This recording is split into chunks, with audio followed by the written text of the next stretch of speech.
Hi guys, আসসালামু আলাইকুম। শীতকালে কেন দাঁত শিরশির করে? দাঁত ঘষে ঘষে ব্রাশ করার ফলে দাঁতের উপরের এনামেল ক্ষয় হয়ে দাঁত সংবেদনশীলতা বাড়ায়।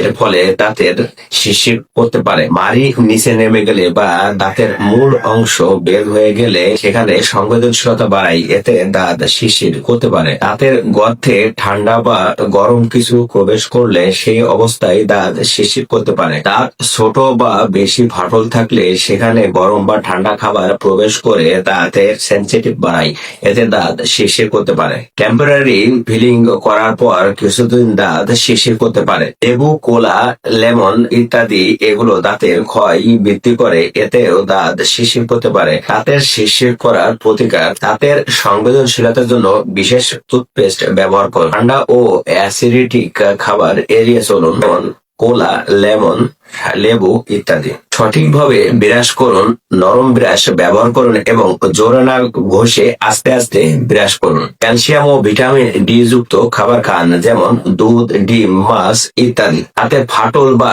ক্যাভিটি থাকলে দ্রুত চিকিৎসকের পরামর্শ নিন। শীতকালে ঠান্ডা পানির পরিবর্তে গরম পানি ব্যবহার করুন। দীর্ঘদিন দাঁত শিরশির করলে রুট ক্যানেল ট্রিটমেন্টের প্রয়োজন হতে পারে, তাই প্রতি 6 মাস অন্তর অন্তর ডেন্টিস্টের পরামর্শ নিন।